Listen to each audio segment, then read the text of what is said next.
Today is the 28th of November, the 52nd day of the war, and I'm joined by Gideon Falter, the CEO of the Campaign Against Anti-Semitism, who is rather the man of the moment at the moment, because on Sunday we had this extraordinary, massive march through London against anti-Semitism that was attended by many, many people and was in a way a response to the million march that the Palestinian side put on. Gideon, how many people were there? Well, the figure that we've been given is 105,000. But I've seen some discrepancies. I think the Times put it slightly lower, and people have been, there hasn't been the Mail gave it 105,000. The Times departed from that. What's the story there? What did the Times say? I think the Times put it at 50,000, as far as I can recall.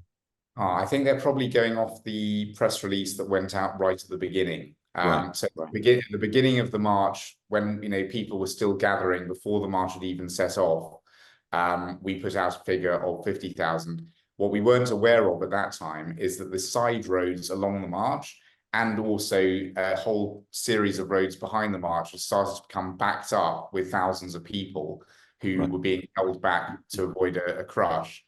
And as soon as our stewarding teams released them, we ended up with an enormous flow of people. I mean, we'd been marching half an hour before people started to move at the back of the crowd. It was an enormous train of people, and we, judging by the amount of space that people took up and crowd density calculations and all of that, it was 105,000, which is pretty fantastic and makes it the biggest gathering in this country against anti-Semitism really in a lifetime since the Battle of Cable Street. And can you just tell me a little bit about what the experience was like for you on Sunday? Well, from beginning to end.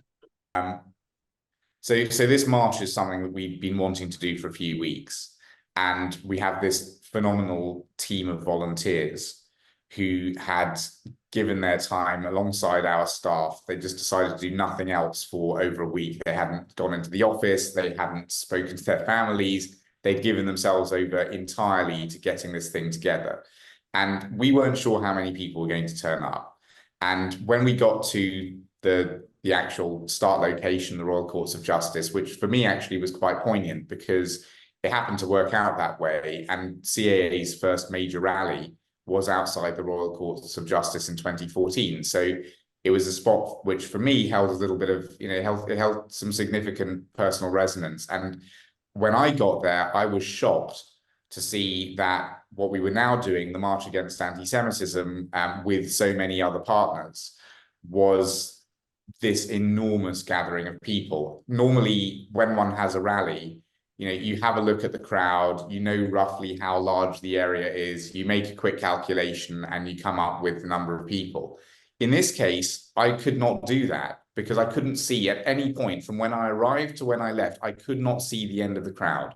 Even when I was up on stage at the end of the rally at the end of the march, I couldn't see to the end of the crowd. And the way that we were calculating crowd numbers was from information being given to us by stewarding teams, by radio, by the police helicopter. And it was a moment for me that felt like not only British Jewry had woken up and decided to really steam in together to do something, but also that so many people, not Jewish, people who are not Jewish from all over the UK had got up at the crack of dawn. They'd taken the train, the bus, some people had come in on enormous commutes. They'd had to get up really at crazy o'clock just to stand with the Jewish community. And I just felt this incredible sense that all of a sudden, instead of when we talk about community, we usually mean the Jewish community. All of a sudden, I felt that we were part of a community of Jews and so many decent people in this country who just want to stand with us and do the right thing. Do you have a sense, I mean, obviously nobody will know this for sure, but do you have a sense at how many people from the non-Jewish community joined? I mean, if you're talking about 105,000 people and the Jewish population is what, 250, 300,000 people, I'm not sure how many of those are adults, but it sounds like, every single adult an able-bodied Jewish person would not amount to that total. So how many would you guess as a percentage would have been non-Jewish? Well, if you consider that the total Jewish population of London is something in the region of 150,000, and obviously there are coaches coming in from all over the country, the parent communities in Manchester and Leeds, Nottingham, Bristol, Cardiff, Birmingham, all over the place, people coming in by coaches. But even when you factor all of that in, and even if you assume that, say, half of the entire Jewish population of London turned up, that is an enormous number of people who aren't Jewish who were there. And we know that the Council of Christians and Jews mobilized, Christian Action Against Anti-Semitism mobilized, the Hindu Forum of Britain, the October Declaration, which has some 80-odd thousand signatories, they emailed all of their people. We know that the Persian community, the Kurdish community, these are all communities that really pushed to their members. It wasn't like they just sort of added it to their weekly email. They really pushed it. They really wanted their people to be there in force, and that's why I think amongst the crowd you had Indian flags, Iranian flags, Kurdish flags. You had so many different. Even the October Declaration group actually made their own flags for the October Declaration. So just by looking around from the stage, you could just see this is not a Jewish community event. This is an event of people who stand against racism. And I was there, obviously. I was not far from where Tommy Robinson pitched up and was carted off. That must have been a great worry for you that the far right would turn up, because it would have been such a PR disaster. Our enemies were trying to ramp up the possibility of them coming to discredit the march. Tell me about that. I mean, yeah, there were lots of rumors flying, which were, caused by Tommy Robinson himself saying that he was going to come. And that was really unhelpful. No one wants to go for a march with Tommy Robinson. We made very clear to the police early on that it was a concern of ours. And also that if he did intend to march, we would do what we normally do when people turn up who are uninvited. One of the heads of the National Front turned up at a demonstration we did outside Scotland Yard a few weeks ago. And as soon as he was identified, we jumped up on stage and started shouting racist scum off our streets until he left and the police asked him to leave. And the plan was that if Tommy Robinson turned up, we would make sure that his unwelcomeness was made very clearly apparent, but we also were hoping that the police would deal with the situation themselves, which they did. What do you think it says about the far right that they're trying to latch on to your demonstrations? I think they have this idea that Jews are intrinsically opposed to Muslims, and they're opposed to Muslims on the far right. And so they think, oh, well, if we can sort of fool the Jews into thinking that we like them a bit, then maybe we can, sort of co-opt them, and we can get them as allies in our fight against Muslims in Britain. The fact is that you don't fight prejudice with prejudice. You can't fight racism with racism. So, and the Jewish community sees that. So, the far right, has never been gifted with particular sort of intellectual wizardry. And I think they just don't realize how naked their argument is, and naked their attempt is to try to fool us into and you can see in some of the things that have been said, you've got people of the far right saying that the Jewish community is being led by the wrong people, and that actually, they know who our friends are and we don't, and all sorts of, weird, patronizing and stupid argument, which thankfully doesn't really hold much sway. It's quite strange, isn't it? Because it seems to me that the far right in Britain has never really, in recent times anyway, been a very significant force by comparison to Germany, other European countries, and indeed the United States. And so it feels like they're looking for somebody to piggyback on. And it's weird that you've got Tommy Robinson latching on, as I said, to the CAA march, or trying to, and also Nick Griffin associating himself with some extreme elements of the Muslim community to ally against the Zionists, as he calls them. It feels to me as though they're sort of flailing around to find a way to become relevant. Yeah, I think it tells you an awful lot as well that they are so desperate to find some kind of alliance. Because if they had any real strength. They wouldn't be trying to latch onto Jews or latch onto, extreme Islamists or latch onto whoever it is that they're trying to latch onto. They would just stand on their own 2 feet. And of course, as you say, across Europe, it's very worrying. There is a lot of that going on. I think Britain is a very different place. I think it's, there is a reason why this country is world famous for things like tolerance, decency, fairness. We are a country which is, in many ways, diametric. We're a country which is in our essence completely opposed to extremism, and whether that's the extremist views of Jeremy Corbyn, or whether it's the extremist views of a Tommy Robinson type character, this country is just not interested, and that's why I think they have so little success here. Yeah, I mean, one of the things that really struck me being at the march on Sunday was it was an expression of mild manners in so many ways. I mean, I think there wasn't a single person there of the 105 attendees who would have had anything bad to say about Muslims at all, or Palestinians. There were many, many songs for peace in Hebrew and in English. But actually, overall, I felt a general sense of slight English awkwardness. People weren't used to going on marches, didn't know, we didn't really have any chants prepared. There's some very creative and some quite ironic banners and flags and posters. But people, were sort of a bit awkward. If I shout, bring them home, are people going to join me, or am I going to be embarrassed by being the only person shouting? It was that sort of feeling, wasn't it? It was sort of flasks of tea and bobble hats, not flares and face masks. Well, I think also that was one of the nice things about the march. It didn't just remind the Jewish community that we're not alone. I think it also reminded a lot of people what Britain is all about. And I think that Britain itself needed to do that to some extent, because if you look at what's been happening every Saturday for 7 weeks, you could get the impression that the country has changed, that it's forgotten what it is to be, as you say, sort of tolerant, decent, mild-mannered.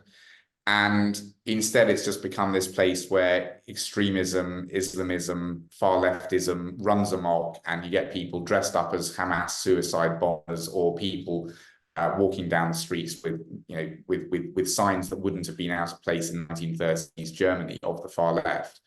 And you look at that for 7 weeks, you might think that, where's the real Britain gone? This country has lost its soul. What we were able to show everybody on Sunday was actually a massive contrast between the Saturday protests and the Sunday the Sunday march. On Sunday, we saw people who were completely respectful. They only had 2 words to say to the police, which was thank you. The police were astonished that no one was masked, for example. They were astonished that people kept the route. They were astonished that people just stopped when they were asked to stop to regulate crowd numbers, that our stewarding team was listened to and thanked, that the CST teams were able to do what they do so effectively, and that there was, instead of the normal policing operation, which is on a Saturday, the police stand on the march and they look into the march for criminality. On this march, on the Sunday march that we did, the National March Against Anti-Semitism, you had police standing on the march looking outward for criminality. And I didn't see a single placard or sign or chant or anything like that, which was anything other than peaceful. And there were 2 arrests, weren't there? There was Tommy Robinson, and then, as I understand it, a pro-Palestinian counter-protester. Yeah, that's right. And that, I think, tells you everything you need to know. If you want to know what a peace march looks like, well, I think we did a pretty good job of showing it. Now let's talk about the logistical operation, because this was obviously a massive undertaking. The roads were closed off throughout central London. There were thousands. I mean, you'll know the statistics more than I will, but there were thousands of police as well as many, many volunteers. It was quite sort of striking and bewildering at just the extent of the logistical operation. Can you tell me a bit about how it all came together and what the main planks were and what the stats and data and considerations were as well? Well, we've got some experience stewarding events. We've done large demonstrations for years. but nothing of this size. And when we first started work on this, there was a lot of negotiation going on with the police, and discussion with CST about security, and Westminster Council and the Greater London Authority, to try to figure out where we could march that was both secure, but also a good enough march, I suppose, that people felt that they'd actually done a march. You know, if you leave it down to security considerations, you just have a static protest in a very secure location, which, you know, you can see a lot.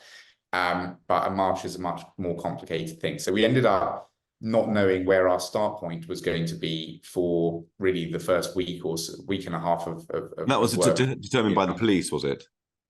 That was something where we were still in discussion with everybody. We didn't want to announce a start point that later changed, because obviously that confuses people. And once you announce something with a demonstration, we've learned by hard experience that you can't unannounce it. So we didn't want to announce anything. And so what we did is we had people sign up on Eventbrite to the march, so that we could email them as soon as we knew where the march start location was. And we started seeing tens of thousands of people signing up. And in fact, by the end of it, we'd got, by the time we actually did know the start location and closed down the Eventbrite, we knew that we were going to have probably in the region of 50,000 people, hence this number that the Times got. And we were looking at that and thinking, okay, fine, this is not our normal stewarding operation. The stewarding operation required a vast number of volunteers. So we had to reach quite deep into our volunteering pool. We've got about 1,900 people who are signed up to volunteer with CAA. So we sort of reached within that pool and got a lot of support from those people. But yeah, the logistical operation was immense. How do you get everybody to converge on one spot and then form into a column and then march in that column without the people who are arriving blocking the way of the people who are marching? How do you do it so that you don't get crushes along the route, which is a very easy thing to happen when you've got that sort of volume of people?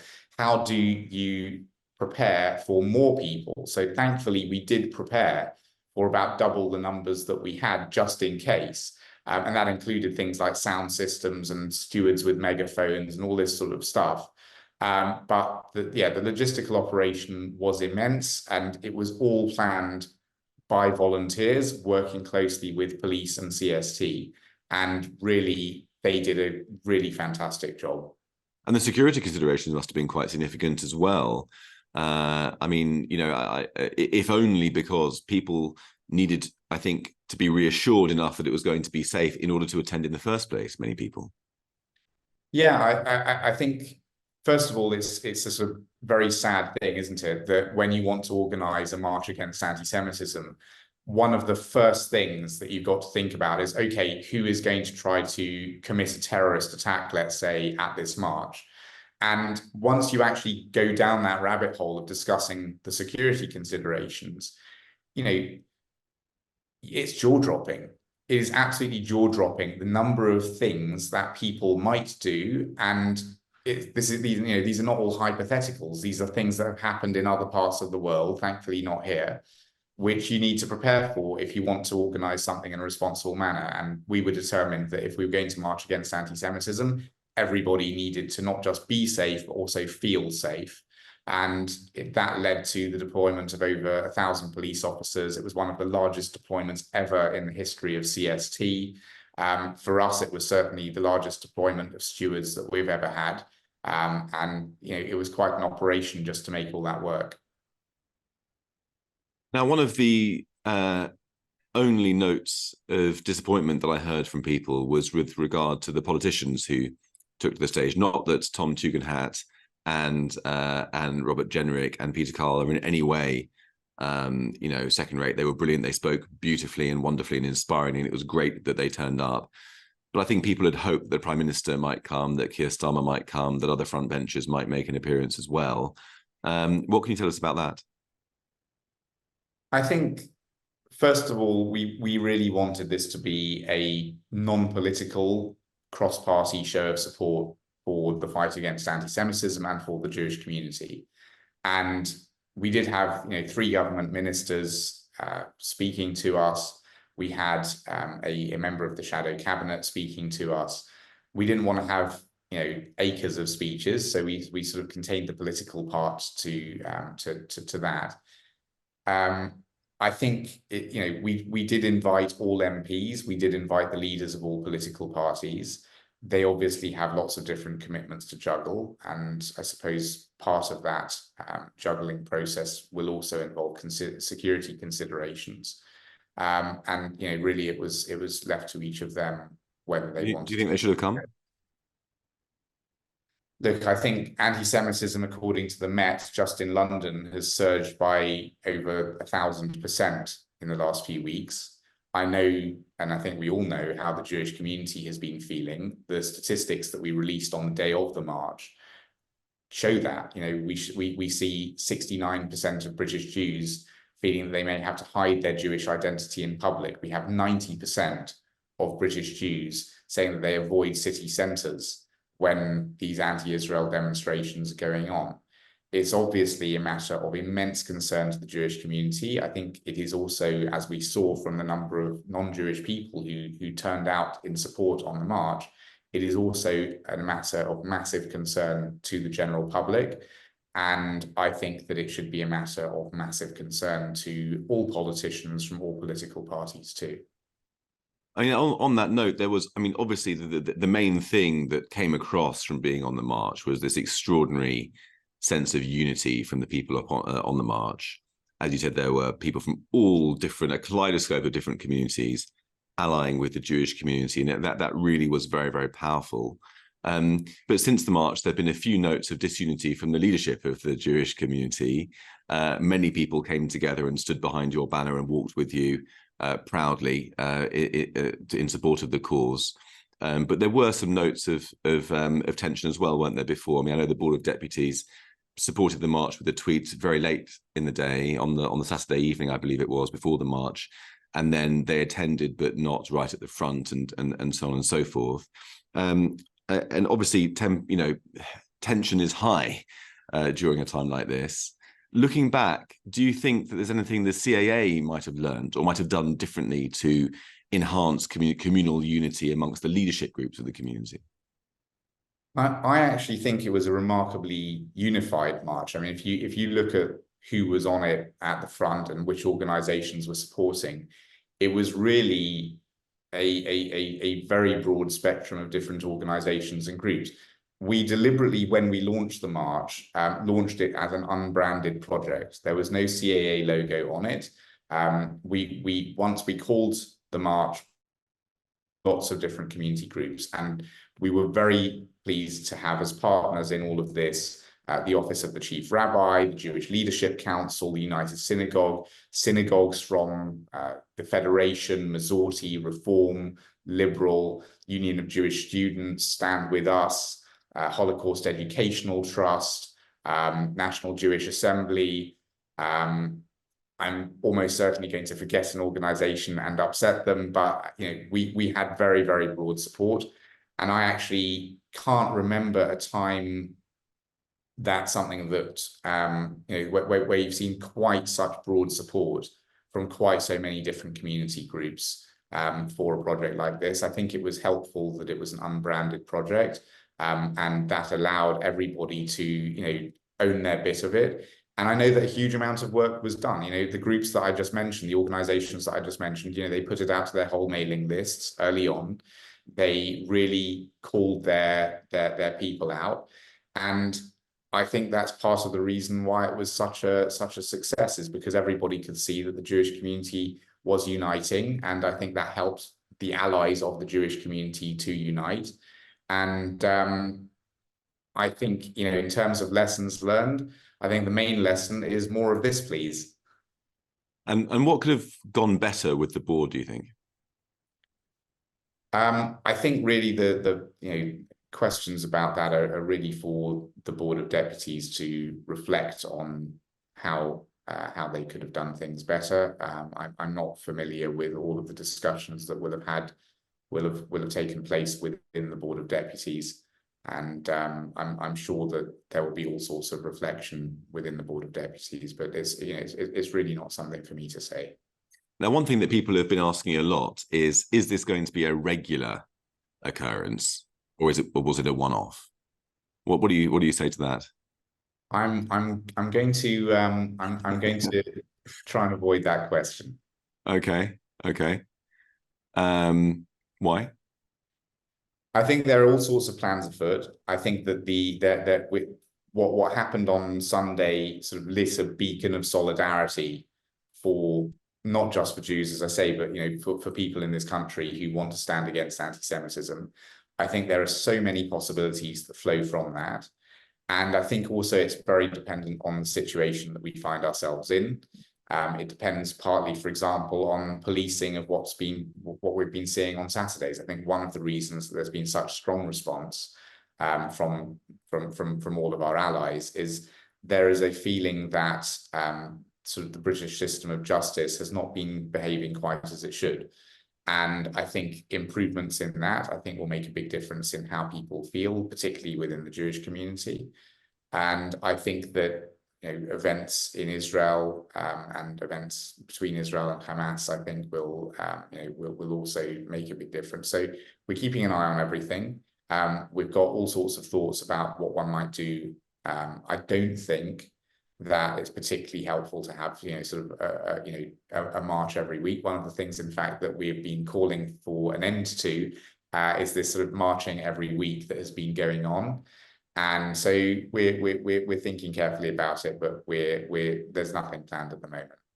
I think people were actually hoping that there'd be another one. So I think people enjoyed the march. Yeah, but maybe if I can make a suggestion, Gideon, to add to your logistics, next time maybe you could release some lyrics and perhaps an MP3 of some chants so that people can learn them in advance and then join them when they reach. It's not very English demonstrating, is it? We're just really not good at it. When it comes to catchy chants, we are not it. But you're right. We should have some for next time, and perhaps we will. Wonderful. Well, Gideon, well done. Congratulations. Kol hakavod. Everyone enjoyed it. It made a huge impact on the entire country and indeed the world. So, and also on people on the front line in Israel who've told me how moved they were by it as well. So thank you for doing it, and more power to your elbow. And thank you for coming on. Well, thank you also to you, Jade, because I think the JC had a very big part in calling people out to the march and in helping us secure the kinds of numbers that we saw. So thank you very much for everything that you did to draw people out onto the streets and to help make it such a successful event. Pleasure. All backs to the wheel at the moment. Here, Thank here. you, Gideon. Speak again. Thank you. Bye. Bye.